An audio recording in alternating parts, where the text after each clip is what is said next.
28 август президенти ҷумҳурии Тоҷикистон, пешвои миллат муҳтарам Эмомалӣ Раҳмон ва раиси Маҷлиси Миллии Маҷлиси Олии Ҷумҳурии Тоҷикистон, раиси шаҳри Душанбе муҳтарам Рустами Эмомалӣ пас аз ифтитоҳи муассисаи таҳсилоти миёнаи умумии рақами 20 ба фаъолияти 7 иншооти дигари соҳаи маориф ба таври фосилавӣ оғоз бахшиданд.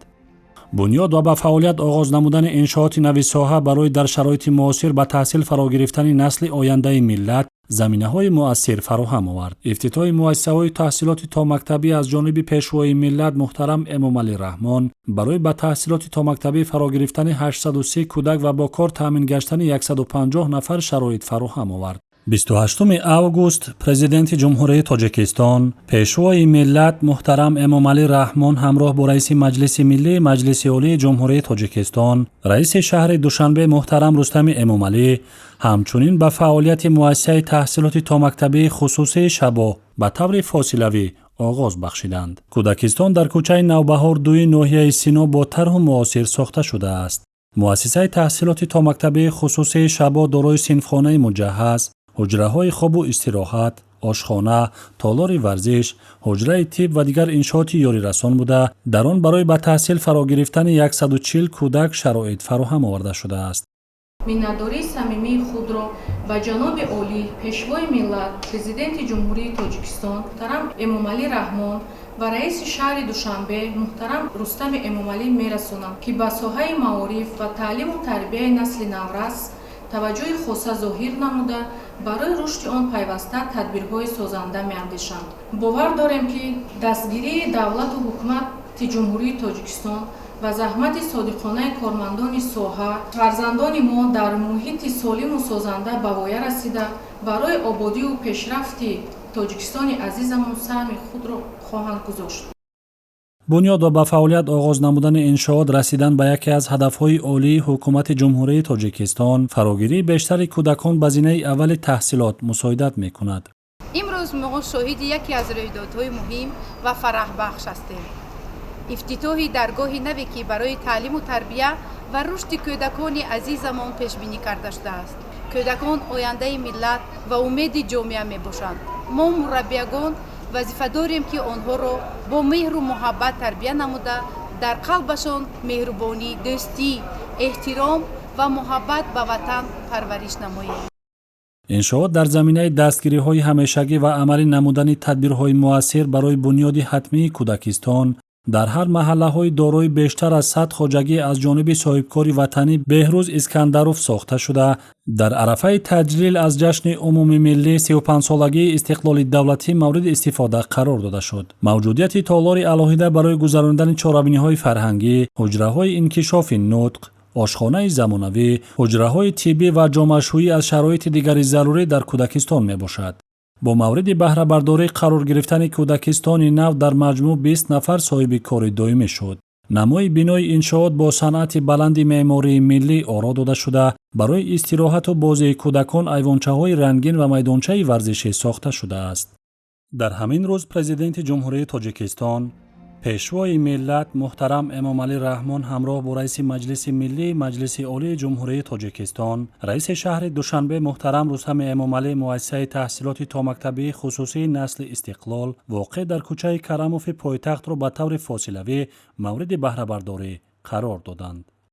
бо шарофати истиқлолият миллати тоҷикро ҷаҳониён шинохтанд ва мо имрӯз бо ифтихор сухан аз ободии ин сарзамин ва озодии ин миллати соҳибтамаддун мекунем ва шукронаи ин обу хоки Тоҷикистони азизро бар лаб дорем ва набояд фаромӯш созем, ки ин ҳама бо хидматҳои асосгузори сулҳу ваҳдати миллӣ, пешвои муаззами миллат муҳтарам ҷаноби олӣ ва раиси шаҳри Душанбе Рустами Эмомалӣ ба даст омадааст.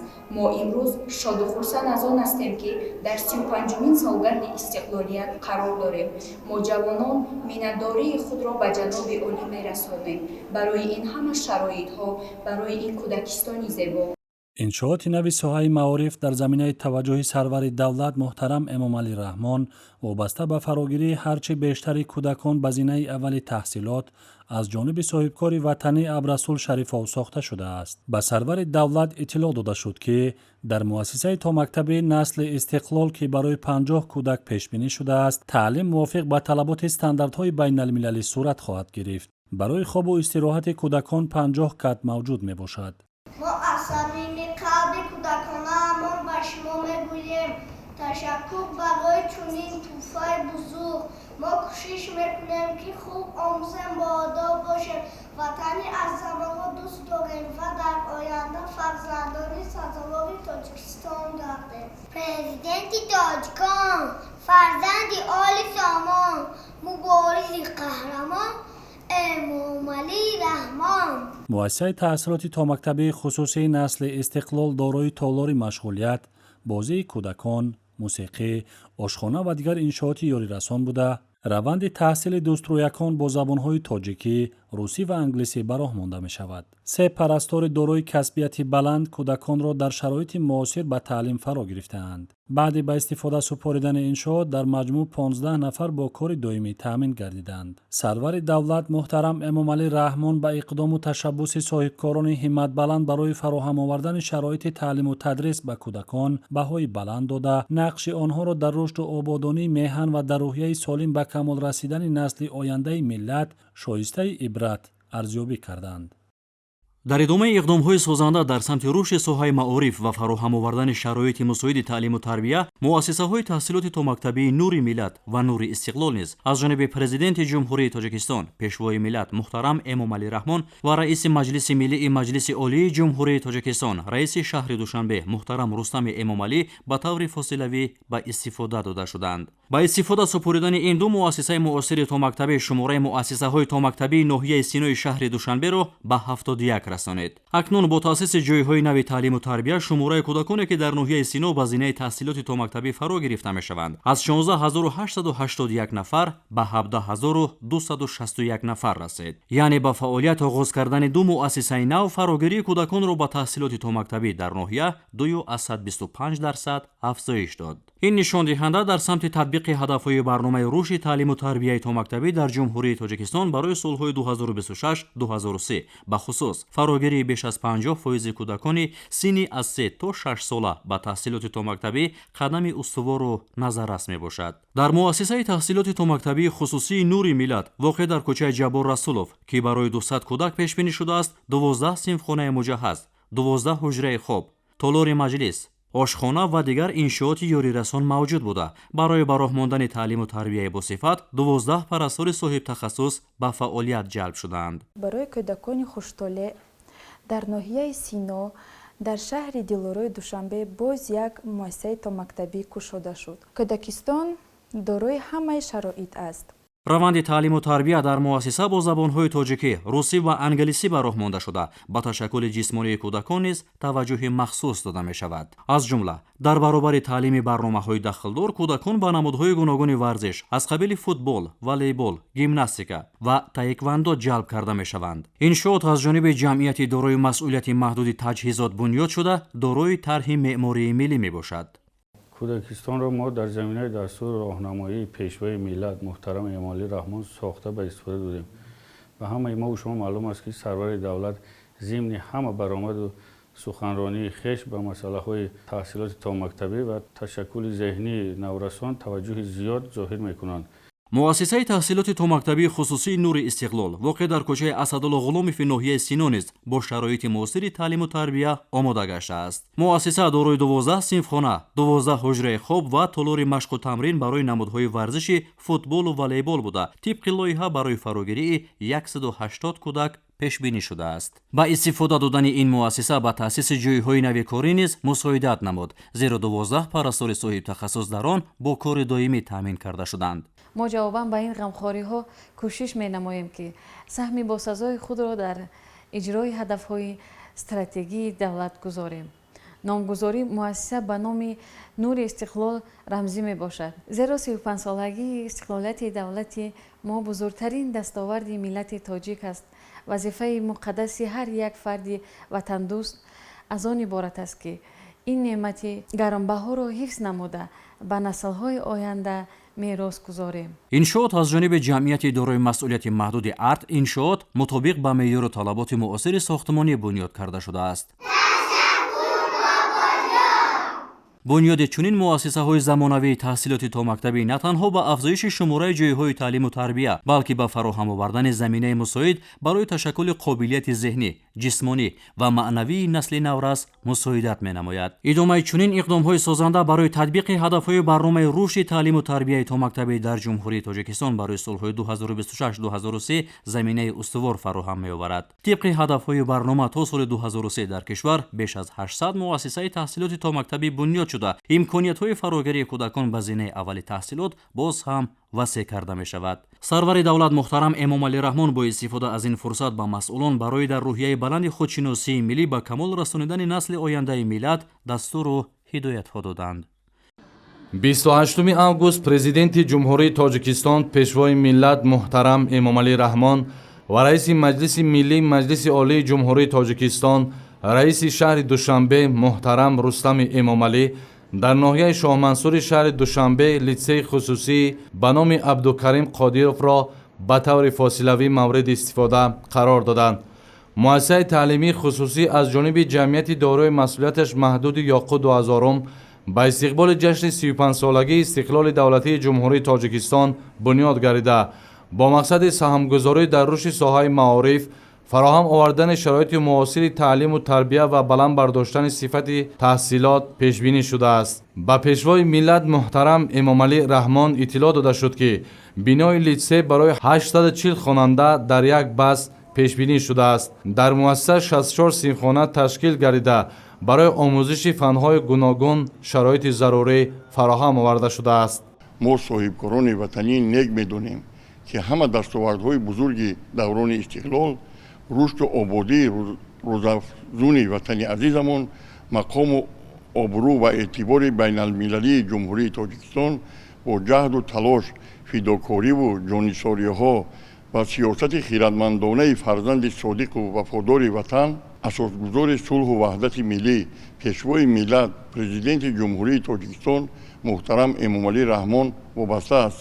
дар ин лаҳзаҳои пурфараҳу ифтихорангез мехоҳам ба сарвари давлат муҳтарам Эмомалӣ Раҳмон ва раиси маҷлиси миллӣ, маҷлиси олии ҷумҳурии Тоҷикистон, раиси шаҳри Душанбе муҳтарам Рустами Эмомалӣ, аз номи худам, аз номи ҳамаи кормандони ширкати Ёқуду Ҳазор ва ҳама соҳибкорони ватанӣ барои дастгириву ғамхориҳои пайваста барои дастуру ҳидоятҳои созанда баҳри пешрафту такомули фаъолияти соҳибкорӣ ва дастовардҳои бузург дар ободиву шукуфоии ҷумҳурӣ ва пойтахти азизи он шаҳри Душанбе самимона миннатдорӣ намоям. ҳамчунин барои гузарондани машғулиятҳои амалӣ озмоишгоҳҳои физика, химия ва биология низ мавҷуданд. дар муассиса барои рушди қобилиятҳои эҷодӣ ва истеъдоди хонандагон синфхонаҳои расмкашӣ, суруд ва таълими меҳнат фароҳам гардидааст. ояндаи дурахшони насли наврас ва ватани азизи мо аз таълиму тарбия ва омӯзиши илму маърифат вобаста аст ки инро асосгузору сулҳу ваҳдати миллӣ, пешвои муаззами миллат, президенти ҷумҳурии Тоҷикистон муҳтарам Эмомалӣ Раҳмон дар ҳар як баромади худ таъкид менамоянд. маҳз бо дастури ҳидоятҳои ҷаноби олӣ бисёр соҳибкорони ватандӯст барои бунёди мактабу таълимгоҳҳои навин камари ҳиммат бастаанд. аз ҷумла роҳбари ширкати Ёқуду Ҳазорум Абдуҳалим Қодирзода бо саъю талош бо ифтихори баланди ватандӯстӣ дар арафаи ҷашни фархундаи 35-умин солгарди истиқлоли давлатии ҷумҳурии Тоҷикистон, кӯдакистон ва муассисаи таълимии замонавиро ба ҳама шароитҳои заруриву таҷҳизотҳои замонавӣ бунёд намуданд ки иқтидори лоиҳавӣ бино ба 840 нафар хонанда дар як баст пешбинӣ шудааст. мо хонандагон аз ғамхорӣ ва таваҷҷӯҳи пайвастаи шумо нисбат ба насли наврас самимона сипосгузорем. ин даргоҳи нави илму дониш барои мо имконияти хубест то бештар омӯзем ва ба сӯи ояндаи дурахшон қадам гузорем. дар литсей толори варзишӣ ва майдончаи варзишӣ мавҷуд буда برای برگزاری چرابین‌های فرهنگی و معرفتی تالاری دارای 300 جای نشست نیز بنیاد شده است. مؤسسه مذکور دارای کتابخانه و مخزن الکترونیک کتاب‌ها میباشد که برای 30 جای نشست پیشبینی گردیده است. فراهم آوردن چنین امکانیت و بلند برداشتن ذوق کتابخوانی و دسترسی خوانندگان به مواد تعلیمی و معرفتی مساعدت می‌نماید. امروز برای ما روزی خاطرمان است. افتتاح لیسه خصوصی به نام عبدالکریم قادیروف با بینای مجهز و زمانوی و شرایط معاصر تعلیم برای ما مایه افتخار می باشد. و اساسگزار صلح و وحدت ملی، پیشوای ملت، پرزیدنت جمهوری تاجیکستان محترم امامعلی رحمان برای غمخواری و توجه پیوسته‌شان به ساحه معارف اظهار منتداری می نماییم. ما کوشش می نماییم که از این امکانیت ها ثمرناک استفاده برده خوانندگان دانشمند و صاحب استعداد و وطندوست را تربیت نماییم. Welcome to the heaven of knowledge and enlightenment. We are readers are synchro grateful for your constant care and attention to the younger generation. مؤسسه همچون دارای آشخانه با 200 جای نشست، حجره‌های طبی و دیگر اینفراستراکچور ضروری میباشد. در لیسه روند تعلیم با زبان‌های تاجیکی، روسی، انگلیسی و چینی مطابق استاندارد دولتی تحصیلات میانه عمومی جمهوری تاجیکستان به راه مانده می‌شود. 非常高兴能够来到这样一所现代化的新学校，和孩子们学习中文。我希望在今后的教学中，不仅让孩子们学习中文，更希望通过有趣丰富的课堂，让他们感受到中文的魅力。Мы, ученики, искренне благодарим вас за постоянную заботу и внимание к подрастающему поколению. Этот новый очаг науки и знаний представляет нам прекрасную возможность больше учиться, получать знания и уверенно идти навстречу светлому будущему. Пусть ваши шаги в этот храм науки и просвещения будут благословенными. در مؤسسه همچنین گوشه هنرهای مردمی تشکیل کرده شده است. این گوشه برای شناسایی خوانندگان با فرهنگ و عنعنه‌های ملی و احترام به میراث فرهنگی نیاگان مساعدت می‌نماید. همزمان برای تکمیل دانش و رشد قابلیت خوانندگان درس‌های علاوه‌ای از فن‌های دقیق، آموزش زبان‌های خارجی و محفل‌های شاهمات، تکواندو و تکنیک‌های رباطی به راه مانده می‌شود. 我们将努力走到尽责学习出所心智，用优异的诚意不辜负国家和人民的信任，并在将来为亲爱的塔吉克斯坦的发展做出应有的贡献。欢迎您深受爱戴的国家领袖。 با مقصد تأمین روند تعلیم، کادرهای صاحب تجربه، آموزگاران نوآور و ورزیده طریق آزمون به کار جلب کرده می شوند. در مؤسسه برای 60 آموزگار به تعلیم و تربیت نسل نورس مشغولند. لیسه نوتأسیس منبع برای بلند برداشتن سطح دانش، رشد استعداد و قابلیت خوانندگان و آماده سازی نسل صاحب معرفت و دانشمند به زینه‌های منبع تحصیل خدمت خواهد کرد. 28 август президенти ҷумҳурии тоҷикистон пешвои миллат муҳтарам эмомалӣ раҳмон ва раиси маҷлиси миллии маҷлиси олии ҷумҳурии тоҷикистон раиси шаҳри душанбе муҳтарам рустам эмомалӣ дар ноҳияи синои шаҳри душанбе муассисаи томактабии хусусии кайҳонро ба таври фосилавӣ мавриди истифода қарор доданд. муассисаи нави томактабӣ бо саҳми соҳибкори ватанӣ нигина амирхонзода бунёд гардида барои фароҳам овардани шароити муосири таълиму тарбия ва фароғати кӯдакон пешбинӣ шудааст. бахшида ба 35-солагии истиқлолияти ҷумҳурии тоҷикистон тасмим гирифтем ки бо дастгирии ҳамаҷонибаи асосгузори сулҳу ваҳдати миллӣ пешвои миллат муҳтарам эмомалии раҳмон кӯдакистони нави замонавӣ сохта ба истифода диҳем. бо супоришҳои бевоситаи раиси шаҳрамон муҳтарам рустами эмомалӣ ки дар ҳамаи мулоқотҳояшон мегуфтанд ки дар зери ҳар як хонаҳои баландошиёна бонгоҳҳои тиббӣ марказҳои омӯзишии кӯдакистонҳо сохта ба истифода дода шаванд. аз ин лиҳоз мо тасмим гирифтем ки кӯдакистонро дар ноҳияи сино кӯчаи қазоқонду сохта ба истифода диҳем. ҳадафу мақсади мо ҳамин аст ки кӯдаконро дар рӯҳияи хештаншиносӣ ватандӯстӣ меҳанпарастӣ таълиму тарбия дода ба воя расонем. ба сарвари давлат муҳтарам эмомалӣ раҳмон иттилоъ дода шуд ки муассисаи томактабӣ барои қабули 160 кӯдак пешбинӣ шуда дар он 8 гурӯҳ фаъолият хоҳад кард. барои таълиму тарбияи тарбиятгирандагон 15 омӯзгор дарс медиҳанд. تعلیم و تربیه کودکان را ما در کودکستان با زبانهای روسی، انگلیسی، زبان تاجیکی به راه مانده کودکان را از روی برنامه تعلیم و تربیه نسل نورس به روحیه خویشتن‌شناسی، زیباپرستی و تندرستی به راه می‌مانیم. در کودکستان جهت گسترش مشغولیت‌های تعلیمی، بازی‌های انکشاف‌دهنده، استراحت و فراغت کودکان شرایط ضروری فراهم آورده شده است. تالارهای فرهنگی و ورزشی مؤسسه برای رشد قابلیت‌های ایجادی و جسمانی کودکان پیشبینی گردیده در آشخانه مؤسسه غذای ضروری برای تربیت گیرندگان آماده کرده می شود.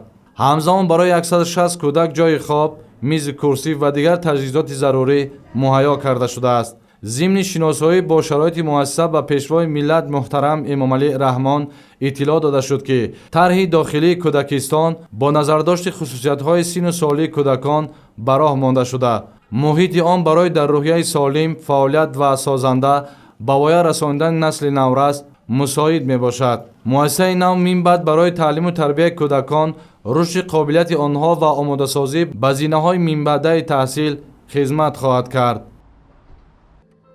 28 август президенти ҷумҳурии тоҷикистон пешвои миллат муҳтарам эмомалӣ раҳмон ва раиси маҷлиси миллӣ маҷлиси олии ҷумҳурии тоҷикистон раиси шаҳри душанбе муҳтарам рустами эмомалӣ дар ноҳияи исмоили сомонии шаҳри душанбе муассисаи томактабии хусусии умеди ватанро ба таври фосилавӣ мавриди истифода қарор доданд.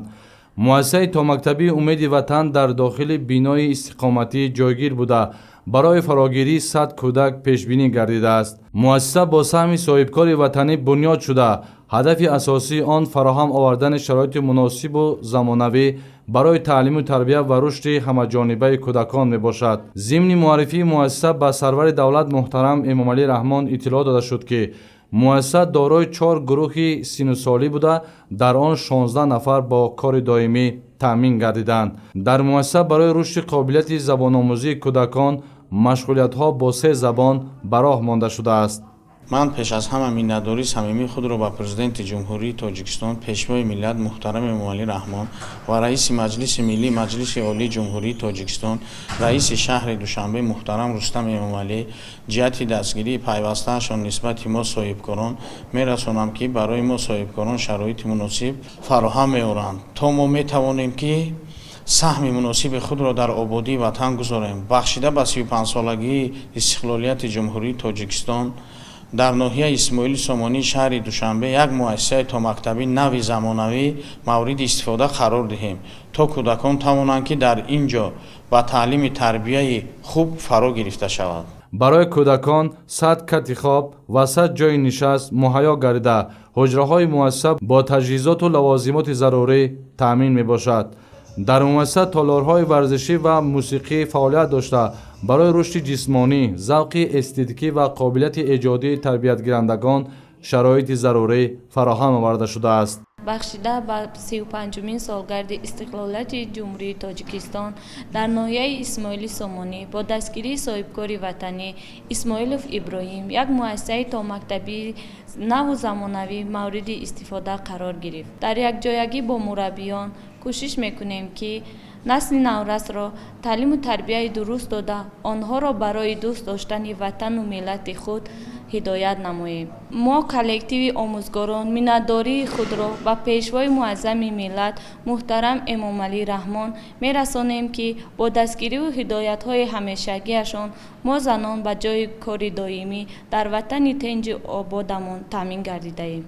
همچنین مؤسسه دارای آشخانه و حجره طبی بوده برای بازی و استراحت کودکان ایوانچه مخصوص تشکیل گردیده. ایوانچه بازی برای فراغت کودکان در هوای گشاد پیش بینی گردیده است. کارهای ساختمانی در مؤسسه سال 2024 آغاز گردیده. در روند بنیاد و از نوسازی آن 30 بناکار به کارهای سازندگی جلب شده بودند. محیط داخلی و صحن مؤسسه با نظرداشت طلبات کودکان تحریزی شده. دیوارهای ذهنی آن با رسمهای رنگارنگی با دنیای کودکان خاص آرا داده شده‌اند. بنیاد چنین مؤسسه که در آن برای کودکان محیط سالم، بهتر و سازنده مهیا کرده می شود، در تربیت نسل آینده و دستگیری آنها اهمیت مهم داشته سهم صاحبکاران وطنی را در رشد ساحه اجتماعی بازگو می نماید.